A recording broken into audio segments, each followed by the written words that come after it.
सुन केवट के बेन प्रेम लपेटे अटपटे बिहसे करुणा ऐन चितै जानकी लखन तना। सुन केवट के बेन प्रेम लपेटे अटपटे बिहसे करुणा ऐन चितै जानकी लखन तना। केवट का वह प्रेम निश्चल भक्ति था। केवट का निश्चल प्रेम भक्ति था, लेकिन जानकी जी और लखन जी नहीं समझ सके कि केवट क्या बोल रहे हैं। भगवान राम तो मुस्कुरा के हंस रहे हैं, लेकिन वे नहीं समझ सके। लखनलाल और माता जानकी नहीं समझ सकी केवट क्या बोल रहा है, इसकी भावना क्या है। मैंने आपको कल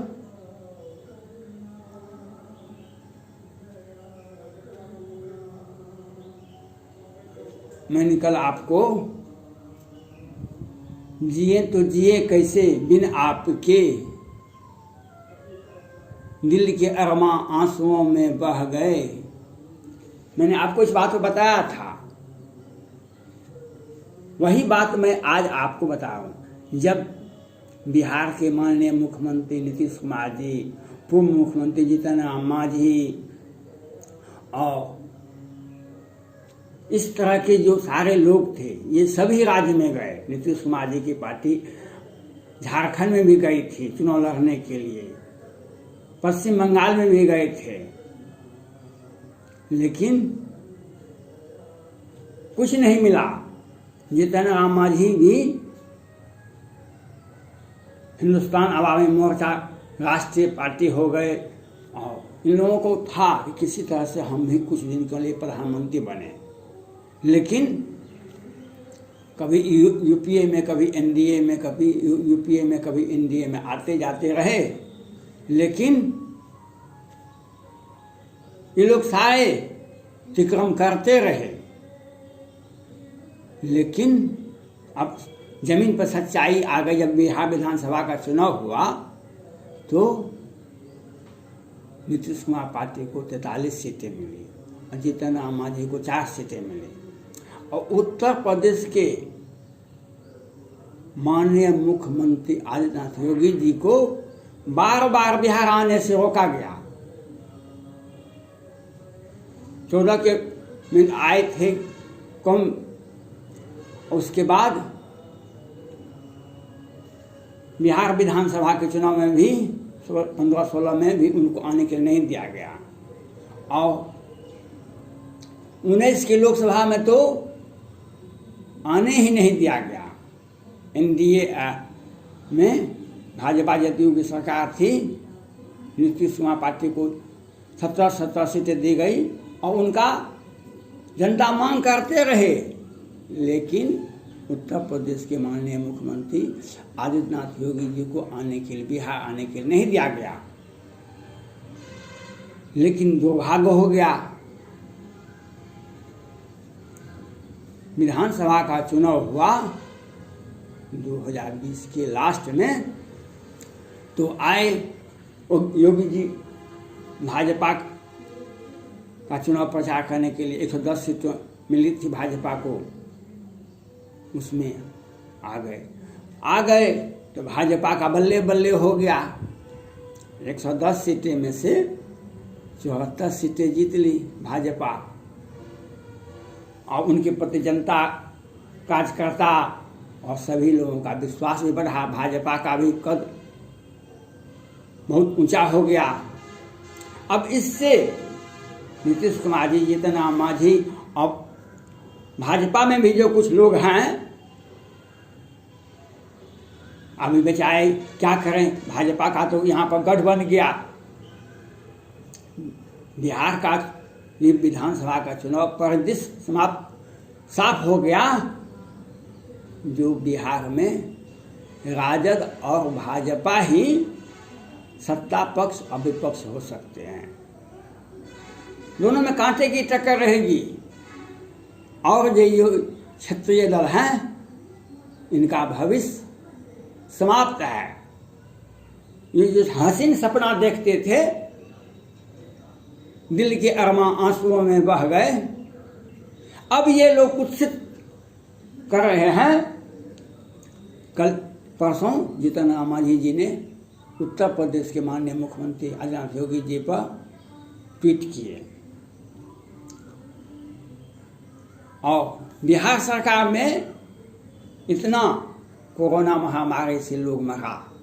मोहम्मदपुर मधुबनी की बेनीपट्टी में जो बिहार सरकार एक साजिश के तहत 5-6 राजपूतों को मरवाया, उस पर जितना मांझी जी का, नीतीश कुमार जी का कोई भी बयान नहीं आया। और भाजपा में जो बड़े बड़े लोग हैं एक बार भी नहीं बोले। किस तरह से दिन को उजाले में 12 बजे से 3 बजे के बीच में मारा गया, और मीडिया में 1 सप्ताह तक कहीं भी कुछ नहीं निकला। ये वही मीडिया है जो बम्बई से लेकर के बिहार तक में है। सुशांत सिंह राजपूत मर गए। सारे मीडिया भारत के बड़े बड़े चैनल वाले पैसे के लिए ये तो क्या कर सकते हैं, ये तो भगवान जाने। रिया चक्रवर्ती जी का इंटरव्यू सभी पत्रकारों ने लिया, लेकिन जिसका बेटा मर गया उसका इंटरव्यू कभी नहीं लिया। रिया चक्रवर्ती जी के पास पैसे थे, राजदीप देसाई जी शुरू किए रिया चक्रवर्ती का, और सारे पत्रकार रिया चक्रवर्ती जी, क्योंकि उनके पास पैसे थे। ड्रग का पैसा था, सुशांत सिंह राजपूत का पैसा था, बहुत तरह का पैसा था। बहुत फिल्मकारों ने, फिल्म उद्योग के सभी लोगों ने उनको डोनेट किया था। उस पैसे के लिए ये पत्रकार महोदय रिया चक्रवर्ती जी का इंटरव्यू दिया। अब उनका तो खेला खत्म हो गया। तो पश्चिम बंगाल गए। पश्चिम बंगाल में बंदोपाध्याय ब्राह्मण जाति से आते हैं, बनर्जी ब्राह्मण जाति से आते हैं, और सारे ममता दीदी के साथ में सत्ता में जो बैठे हुए थे, उन लोगों ने रोहिंग्या मुसलमान, लोकल मुसलमान को साथ करके हिंदुओं को घर से बेदखल किया। हिंदुओं के साथ महिलाओं के साथ बलात्कार हुआ, और सैकड़ों लोगों को मार दिया गया। लेकिन मीडिया वाले कहीं भी कुछ भी नहीं बोलते हैं, कहीं छपता नहीं है, मीडिया में कहीं नहीं छपा। पश्चिम बंगाल में सीबीआई को भी,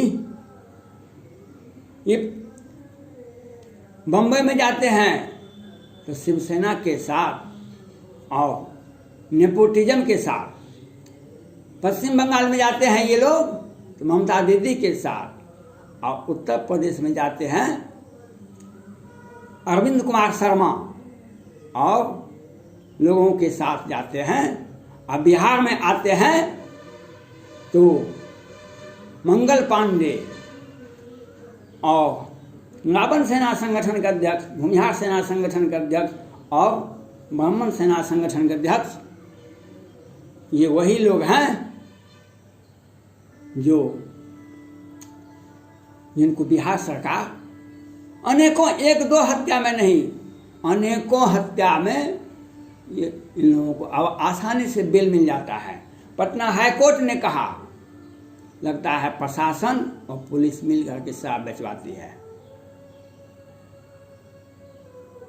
पटना हाईकोर्ट के माननीय न्यायाधीश जी ने कहा, लगता है बिहार सरकार साजिश के तहत पुलिस और प्रशासन मिलकर शराब बेचवाती है। आप देख लिए, मोहम्मदपुर में एक साजिश के तहत नीतीश कुमार जी गृह मंत्री हैं। दिन के उजाले में 5-6 सुरेंद्र सिंह के 3 पुत्र और उनके परिवार के सारे सदस्यों के 5 सदस्यों की हत्या होती है। एक सदस्य जीवन और मौत से जूझ रहा है, और उसी परिवार के संजय सिंह को हरिजन एक्ट में फंसा के पुलिस उसे हरिजन एक्ट में फंसा के जेल में भेज देती है, और अत्याधुनिक हथियार से। और रावण सेना के संगठन के अध्यक्ष नवीन झा, प्रवीण झा पहले भी हत्या किए थे और जेल गए थे, और बिहार सरकार आसानी से उसको बेल दे देती है। और वो अपराध करो। मैं आदित्यनाथ योगी जी से मैं कहना चाहता हूँ, ये सारे संगठित होकर के एक कुत्सित प्रयास कर रहे हैं आपके, क्योंकि इनको उत्तर प्रदेश में भी चुनाव लड़ना है कि राष्ट्रीय पार्टी बनने जा रहे हैं। हमको हमारे दिल में है कि हम प्रधानमंत्री तक बने, लेकिन होता तो है नहीं, तो हम कोशिश तो करेंगे। इसलिए सारे मीडिया को मैं आदित्यनाथ योगी जी से मैं अपील करता हूँ, आप संत हैं, आपने कहा हम बाबाजी हैं, हम गोरखपुर आश्रम में आप मठाधीश हैं। रामचरितमानस का पंक्ति है, संत दरस कछु दुर्लभ नाहि।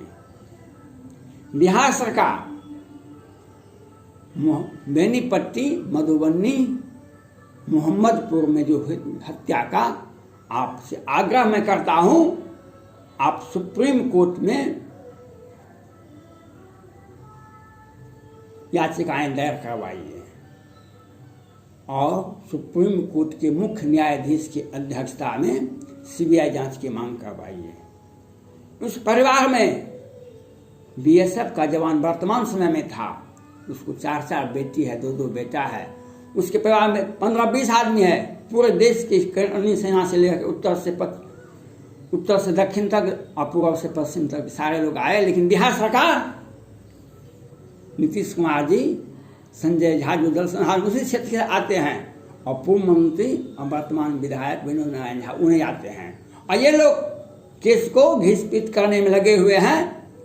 क्योंकि हमको तो नीतीश कुमार जी अच्छे लगते हैं और नीतीश कुमार जी को है कि हम किसी तरह प्रधानमंत्री बने। इसके लिए जीतन राम मांझी जी को काटपीट करवाते हैं। कभी कोरोना सर्टिफिकेट पर माननीय प्रधानमंत्री नरेंद्र मोदी जी का नहीं होना चाहिए, बिहार के मुख्यमंत्री का होना चाहिए। कायर दिल के अरमां आंसुओं में रह गए। मैं आदित्यनाथ योगी जी से कहना चाहता हूं, मोहम्मदपुर में जो घटना हुई उसके लिए आपको आगे आना होगा। पूरे परिवार का आंख से आंसू अभी बंद नहीं हुआ है, वह न्याय के लिए मांग रहा है। बिहार सरकार उसे न्याय क्या, गोपेश कुमार सिंह की हत्या को पकड़ा गया क्या? बिहार सरकार यह बतावे। 55 सदस्यों की हत्या होती है, मोहम्मद में सारे अपराधी पकड़ा गए। माननीय आदित्यनाथ योगी जी से अपील करता हूँ, बिहार सरकार ने कुछ लोगों को ही, बिहार विधानसभा में विपक्ष नेता गए, लवली आनंद गई, तो कुछ लोगों को गिरफ्तार किया और सारे लोगों को लिखावटी के लिए कुर्की जब्ती कर दिया गया। और कुछ दिनों में ये लोगों को मैनेज करके बेल हो जाएगा। बिहार सरकार, बिहार पुलिस आसानी से अपने अपराधियों को बिल दिलवा देती है। सैकड़ों अपराधी को जो मर्डर केस में हत्या का दिन के उजाले में हत्या करता था, उसको जमानत और आसानी से रिहाई हो जाता है। मैं आदित्यनाथ योगी जी से मैं अपील करना चाहता हूँ, आपके पीछे ये बिहार से ही फेक न्यूज बनता है, बिहार से ही एक साजिश होती है। पश्चिम बंगाल से आते आते बिहार में, और अरविंद शर्मा को डिप्टी सीएम बना दीजिए, कैबिनेट मंत्री बना दीजिए। ये लोग, आपने ठीक कहा, इनको राज्य मंत्री ज़्यादा नहीं बनाना चाहिए। और ये जो सुरेंद्र सिंह के परिवार के साथ जो किया गया है बिहार सरकार द्वारा साजिश के तहत, उसको न्याय देने के लिए आपसे मैं आग्रह करता हूं। उसको न्याय देने के लिए आपको यहाँ आना चाहिए, मोहम्मद को आना चाहिए, और उस सारे परिवार के न्याय के लिए आपको सुप्रीम कोर्ट में अपने प्रभाव का इस्तेमाल करना चाहिए। सुप्रीम कोर्ट के मुख्य न्यायाधीश की अध्यक्षता में इसकी जांच होनी चाहिए। धन्यवाद।